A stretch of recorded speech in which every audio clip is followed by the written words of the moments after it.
Mateus capítulo 9. E nós leremos então apenas 2 versículos, o versículo 16 e o versículo 17. Mateus capítulo 9, 16 e 17, no nome do Senhor Jesus.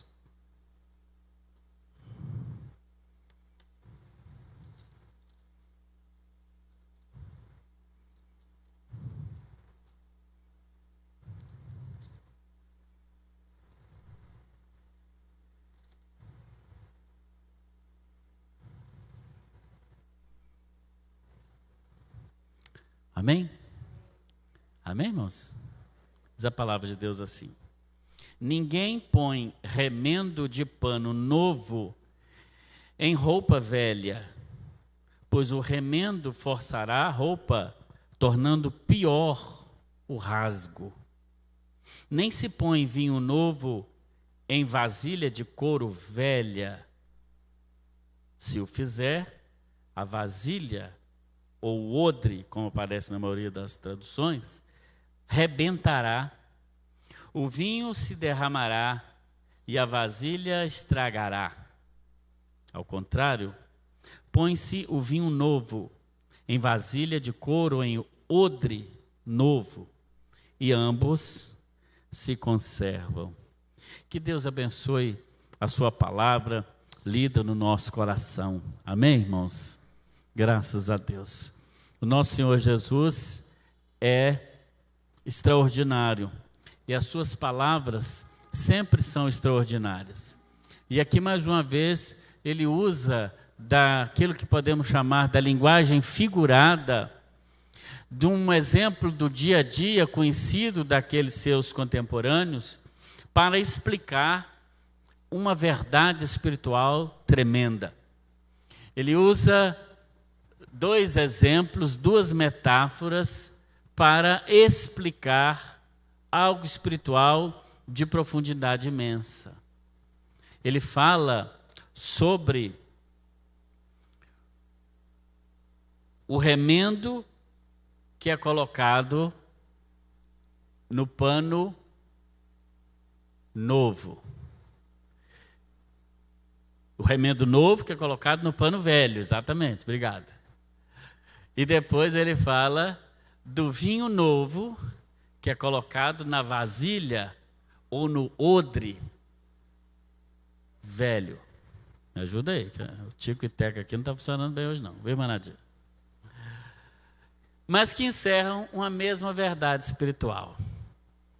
E a verdade espiritual é essa: uma unção nova, uma coisa nova, uma bênção nova, precisa de um recipiente novo. Um recipiente novo. Talvez para alguns de nós, e certamente para os mais novos, essas 2 metáforas elas estão um pouco distantes da nossa realidade. Por isso, me permitam explicar, não é? Me explicar por que Jesus usa essas 2 metáforas para explicar ao povo da sua época que o vinho novo que ele estava trazendo era algo muito precioso e não poderia ser colocado no odre velho, senão ele se arrebentaria, né? Primeiro, vamos começar pensando no que seria o odre, né? Nada mais é do que, como está ali, né, um saco de pele animal que era costurada e que servia de recipiente para guardar líquidos, como o vinho, por exemplo. Lembra que o povo daquela época não tinha garrafas PET ou garrafas de vinho como nós temos, né? Ou como esse lindo cálice, né? Está aqui, não é isso que chama cálice? A taça. Eles não tinham isso. Então, normalmente, eles pegavam a pele de um animal e, geralmente, esse animal era uma ovelha. Pegava-se o couro daquela ovelha, costurava, fazendo dela um recipiente, e ali, então, colocava o suco da uva, né? não fermentado ainda, mas que ele então fermentaria. E nesse processo de fermentação da uva, ela faria o odre, esse recipiente, ele se estender. Então, ele precisava ter uma certa elasticidade.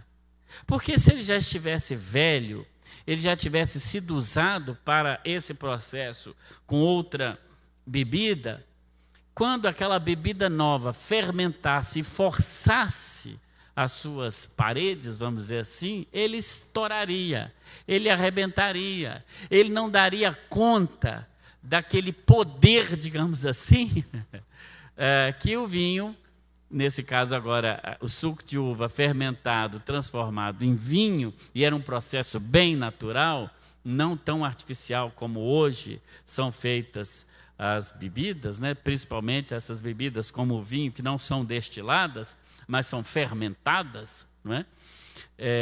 Hoje acrescenta-se, né, grande parte de álcool nessas bebidas, mas no passado não, era mesmo a própria fermentação da fruta.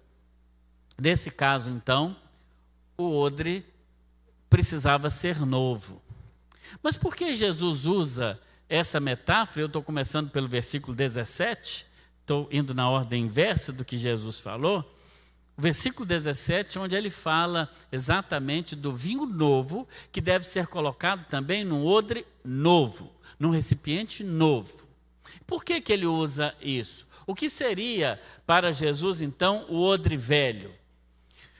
Se nós pegarmos o texto, e se você der uma olhadinha, se ainda não fechou sua Bíblia, se fechou, pode abrir novamente em Mateus capítulo 9, nós vamos ver que Jesus está respondendo a uma pergunta das pessoas a respeito do jejum.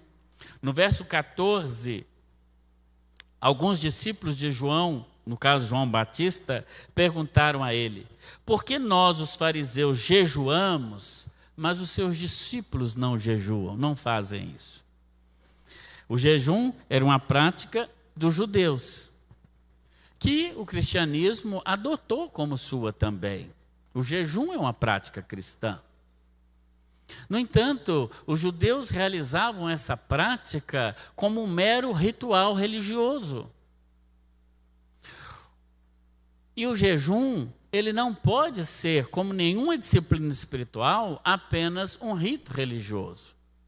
Podemos ver isso, por exemplo, na escritura de Isaías, no capítulo 58, versículos 6 a 8, quando o próprio Senhor, pela pena do profeta, ele diz assim: o jejum que desejo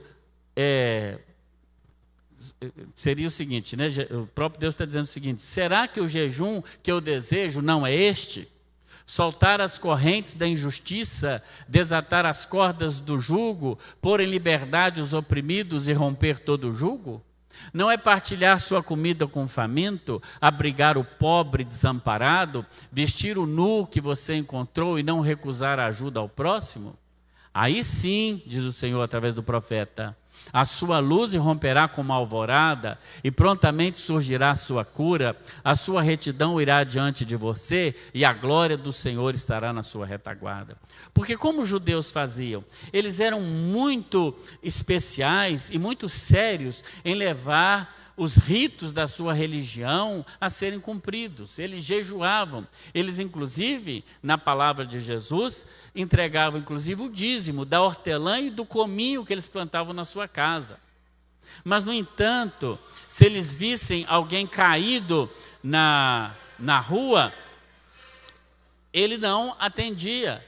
Se ele visse alguém com fome, ele não matava a fome daquela pessoa. Se ele visse alguém nu, sem roupa para vestir, ele não atendia também aquela necessidade. Mas ele cumpria os ritos da religião.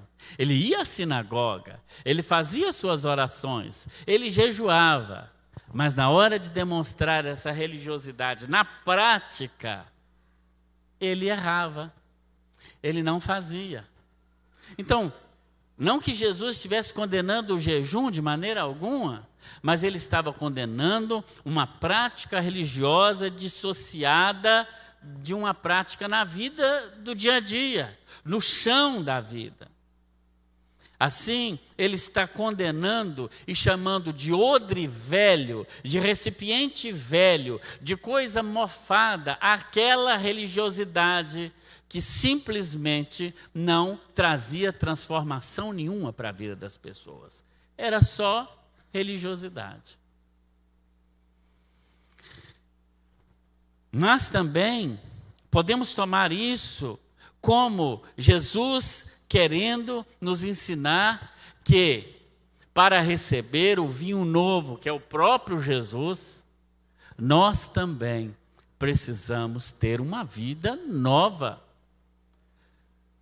Porque, nesse caso, o odre, ele significa ou representa a antiga vida que é comandada pela velha natureza. Assim, hoje também, muitos de nós, é possível que queiramos o novo de Deus na nossa vida. E geralmente, quando se aproxima assim uma mudança, né, de ano. Aliás, eu acho que esse negócio de mudança de ano é algo muito inteligente e interessante. Quem teve a ideia, né, de fazer assim dias, anos, né? Porque a gente sempre fica assim, oh, glória a Deus, né? Hoje é dia 5, então daqui a 26 dias, não é isso? Porque o mês é de 31. Daqui a 26 dias estaremos no ano novo. Aí o povo faz aquelas velhas compromissos, né? De perder peso, de ir para a academia, de fazer caminhada, etc, etc, etc, né? Eu conheço alguns que sempre fazem isso. Inclusive tem um que eu vejo ele todo dia no espelho lá em casa. Quando eu olho no espelho, eu vejo ele lá. Parece um tempo propício para nós fazermos novos concertos, para nós fazermos novos compromissos. Mas se queremos uma vida nova, um ano novo, nós primeiro precisamos ser novos. Ter um propósito, ter uma vida transformada. O apóstolo Paulo, por exemplo, quando escreve aos Colossenses, no capítulo 3, versículos 9 e 10, ele chama a nossa vida para deixarmos o odre novo também, da nossa vida passada, de uma vida, como ele diz lá, controlada pela imoralidade sexual, a impureza, as ações indecentes, a adoração de ídolos, as feitiçarias, as inimizades, as brigas, as ciumeiras, os acessos de raiva, a ambição egoísta, a desunião, as divisões, as invejas, as bebedeiras, as farras e outras coisas parecidas com essa. Diz o apóstolo aos Gálatas: repito o que já disse, os que fazem essas coisas não receberão o reino de Deus. Vejam, uma vida, nesse caso o odre velho, é a vida situada, focada nesse tipo de coisa.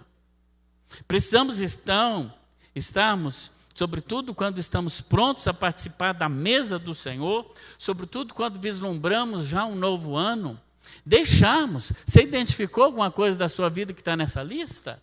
Então você precisa desde já fazer o propósito de abandonar, de deixar. Esse é o odre velho, essa é a vida velha, essa é a vida que não vale a pena viver. Mas esses são pecados que recorrentemente nós estamos fazendo. Recorrentemente, de alguma maneira, nós voltamos a eles.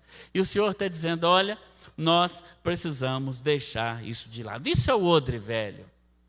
Isso é o pano velho. O que seria então o vinho novo que deve ser colocado no odre novo? O odre novo também, nesse caso, é resultado da morte. Bem, se você prestou atenção no início, eu disse que o odre ele é feito com o couro, não é? Da ovelha. Então, para você ter um odre, para botar o vinho dentro, alguém precisa ter morrido. No caso, uma ovelha. Veja que interessante, visto por esse ponto de vista, a metáfora contada por Jesus. O vinho novo é colocado na pele de uma ovelha que morreu.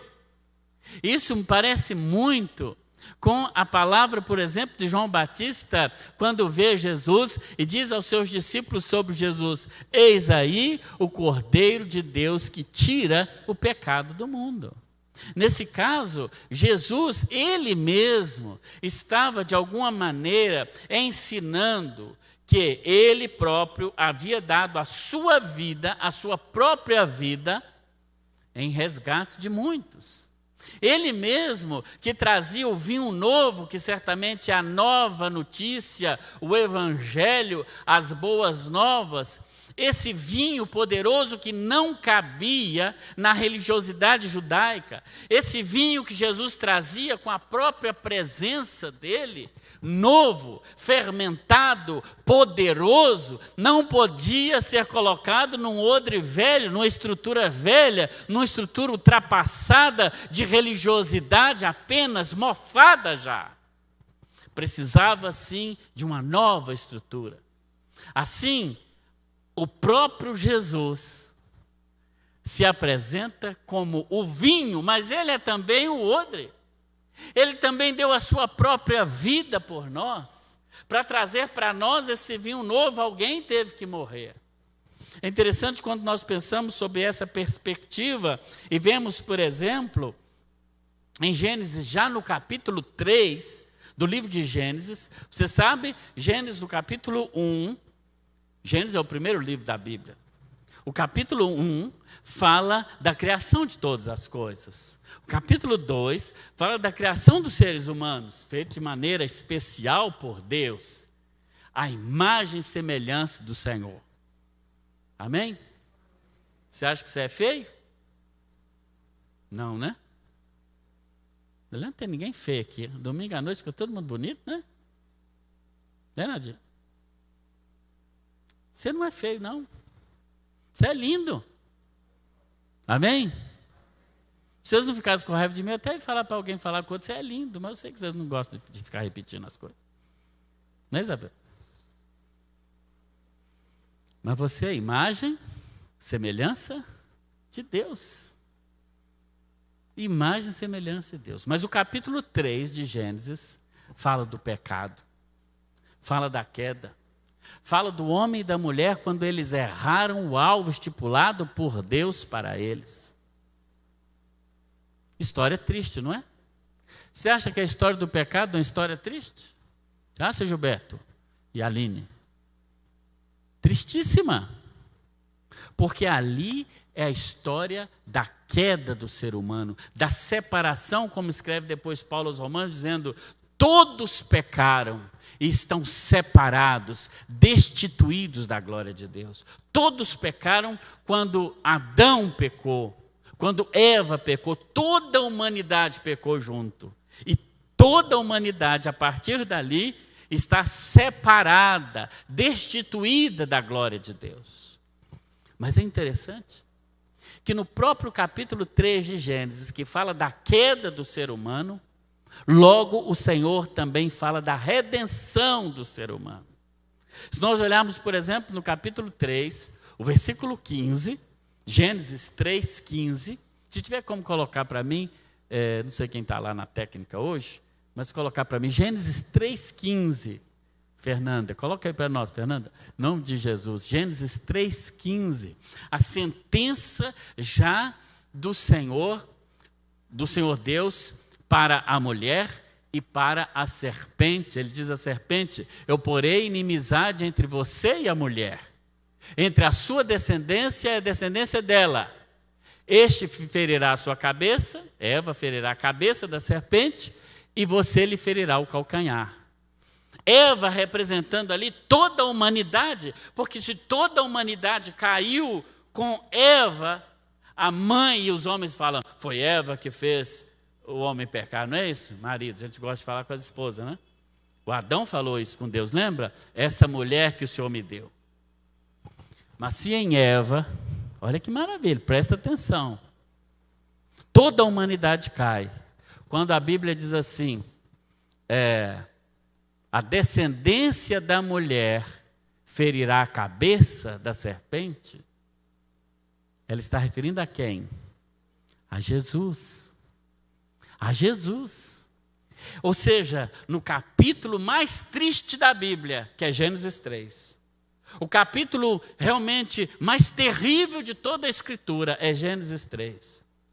Mas nesse mesmo capítulo, há essa promessa maravilhosa, que por intermédio de uma mulher, o pecado entrou no mundo, que foi Eva, também por intermédio de uma mulher, que foi Maria, a salvação entrou no mundo. Amém ou não?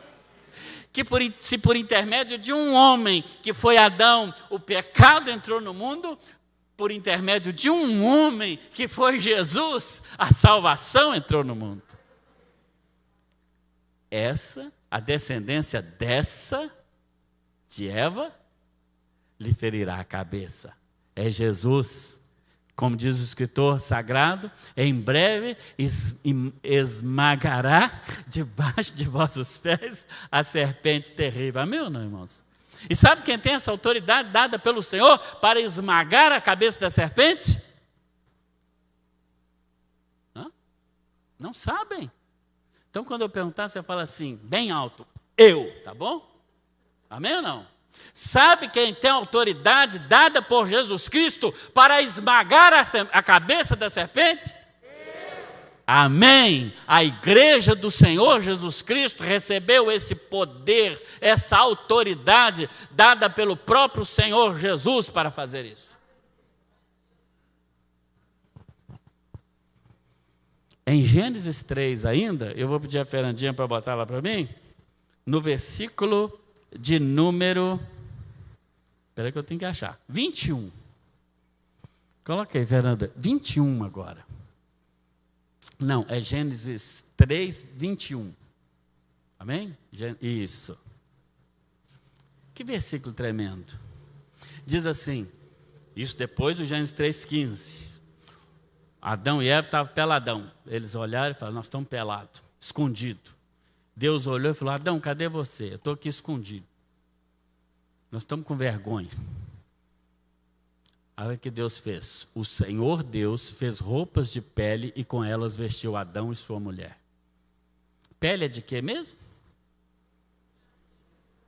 Pode ser de ovelha, de carneiro, não sabemos que bicho foi. Mas olha que interessante está aí também nesse texto. Um inocente, que fosse qualquer bicho que fosse. Talvez uma ovelha por causa do pelo da ovelha que traz aquecimento, etc. Né? Um inocente, um animal inocente que não pecou, teve que morrer para cobrir o pecado do pecador. Percebem? Quando Jesus fala do odre, ele está falando de morte.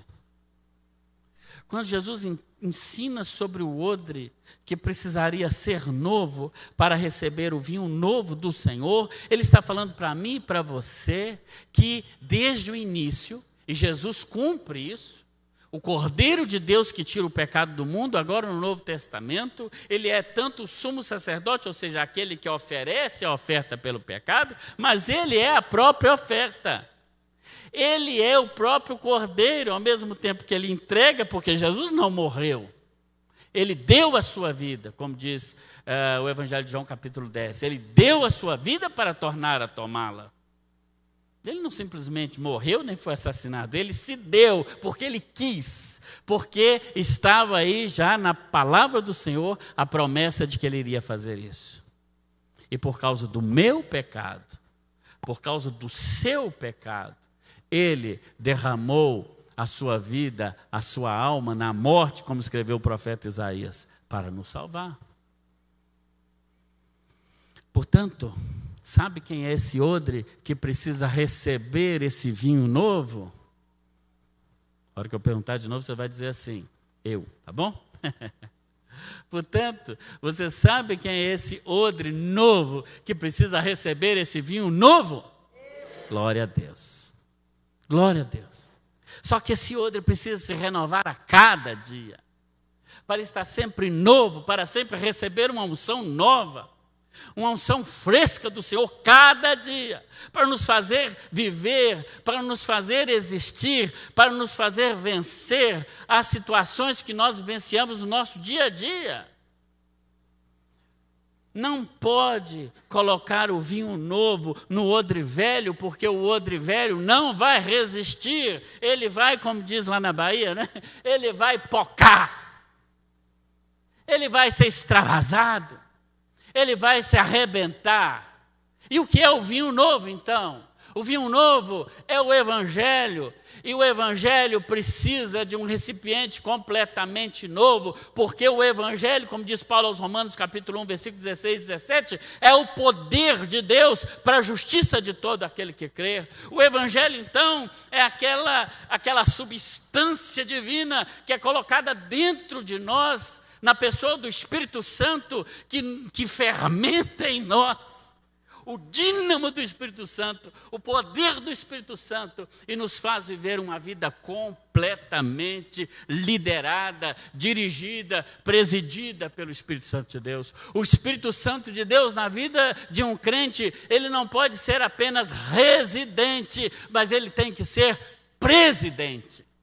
Ele tem que liderar, ele tem que governar. Como diz o apóstolo Paulo, quando escreve aos Efésios, capítulo 5, 18, nós não devemos nos embriagar com o vinho, mas encher do Espírito. Veja, ele mesmo faz essa comparação.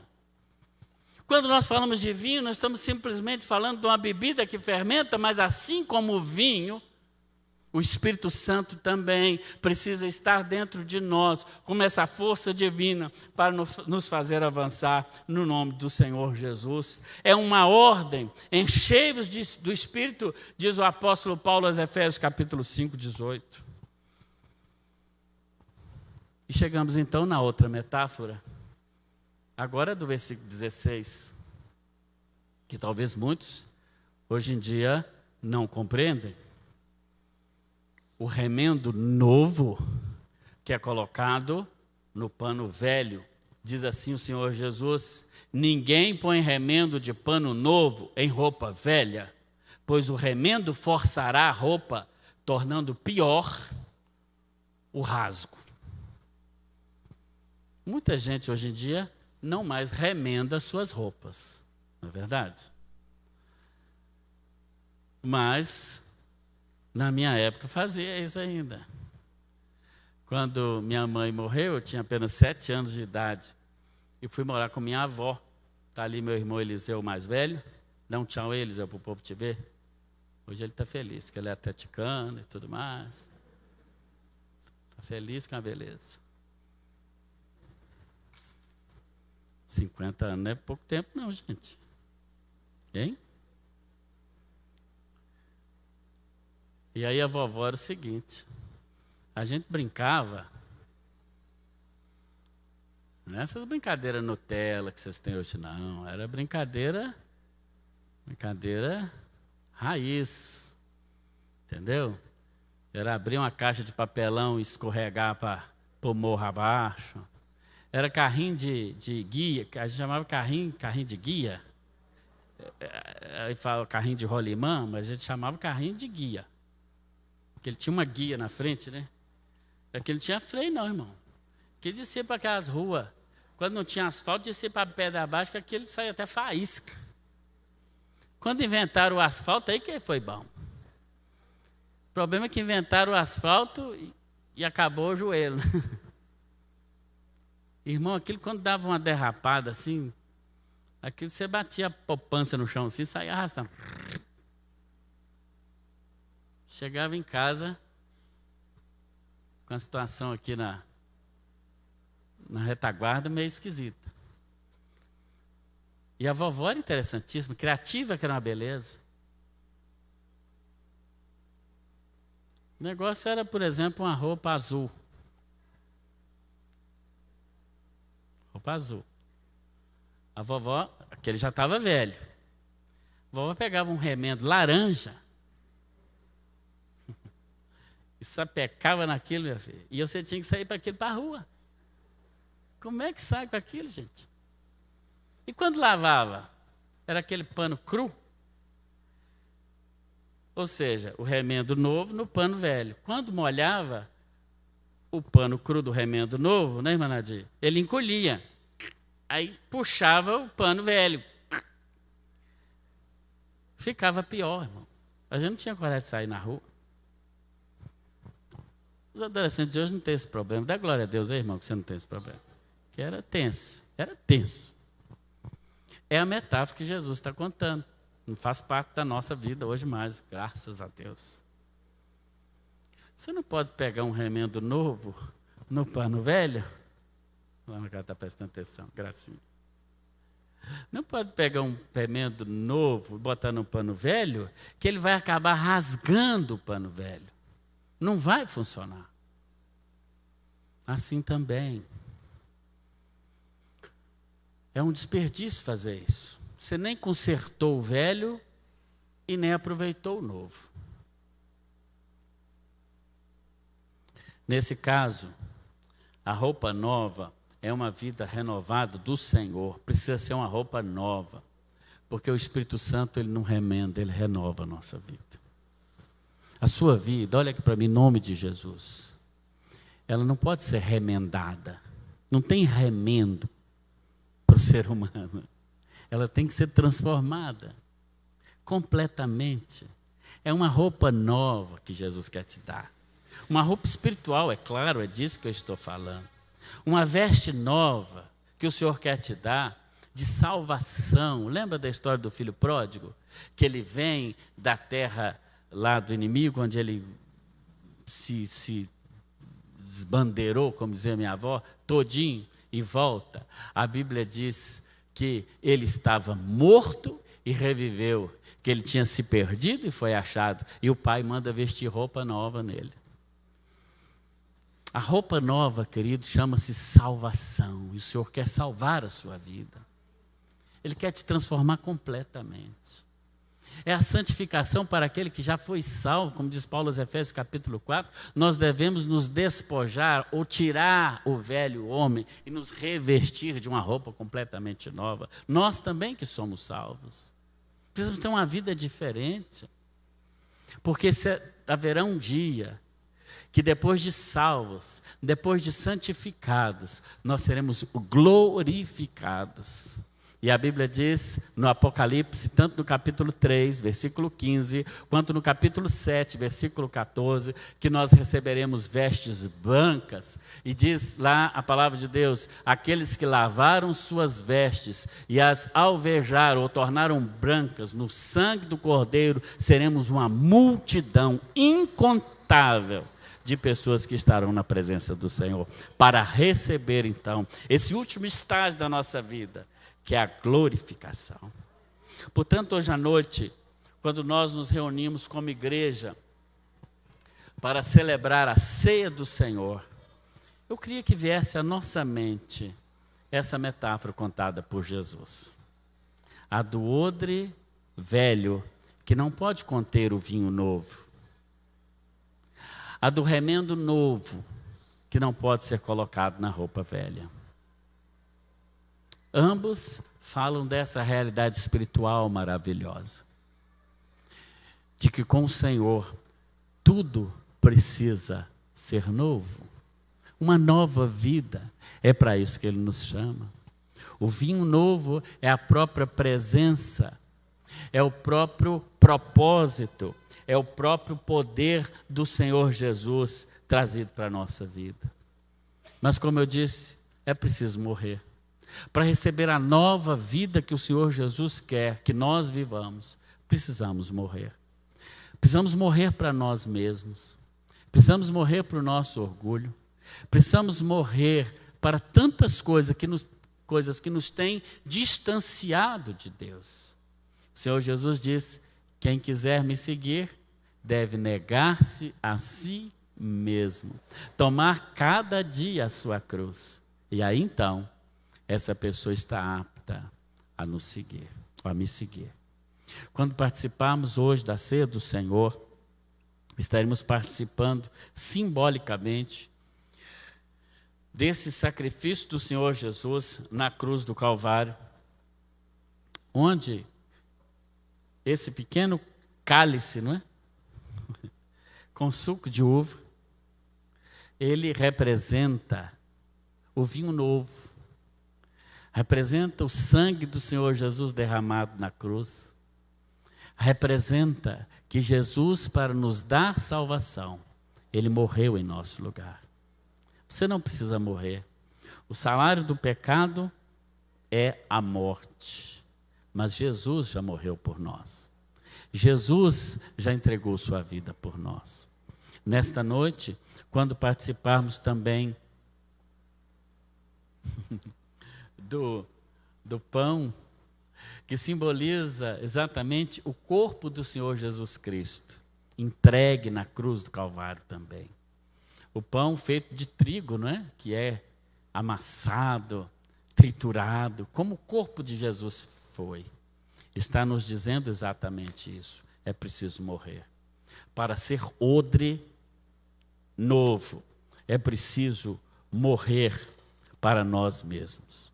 E nós morremos, em primeiro lugar, quando entregamos nossa vida ao Senhor Jesus e fazemos dele o Senhor da nossa vida. E nós continuamos a morrer mesmo depois de termos crido em Jesus Cristo, entregado nossa vida a Ele, ou entregue nossa vida a Ele, mas cada dia morrendo para o pecado que, como diz o escritor aos Hebreus, tão de perto nos rodeia. Nós morremos quando nós colocamos Jesus como primeiro lugar na nossa vida. E esse é o meu convite para você hoje à noite. Você tem certeza que se você morrer hoje, você vai para o céu? É uma pergunta objetiva, que deve ser respondida de maneira objetiva. Para você mesmo, não para mim. Você tem certeza disso? Olha, se você não tem, eu quero te dar uma boa notícia. Jesus já morreu no seu lugar para te dar a certeza da salvação. Ele, o vinho novo, quer vir fazer morada em você, mas você precisa ser um odre, um recipiente novo. Não dá para remendar a sua vida com Jesus. Você precisa querer ser completamente renovado por Ele. Em nome de Jesus. É preciso você entregar sua vida a Ele e dizer: Senhor, eu quero fazer do Senhor hoje à noite o Senhor da minha vida. Eu quero um dia experimentar a glorificação, que é quando o Senhor Jesus aparecer no céu para nos reunir, para com Ele comermos e bebermos um vinho novo, como Ele diz, na eternidade. Quando Ele aparecer, você quer que Ele chame o seu nome? Olha, uma decisão que você tomar hoje à noite pode transformar toda a sua vida e pode fazer que naquele dia Ele diga o seu nome. E pode fazer que hoje mesmo, o seu nome seja escrito no livro da vida. É simples assim. É simples, a salvação é simples, não tem nada de complicado. Nós é que complicamos demais com os nossos ritos, com a nossa religiosidade, com as nossos entraves que nós mesmos inventamos. Mas o Evangelho é simples. Creia no Senhor Jesus Cristo, como disse o apóstolo Paulo ao carcereiro de Filipos, e será salvo você e toda a sua família. É só crer. Eu queria que a igreja estivesse em oração agora, em nome de Jesus.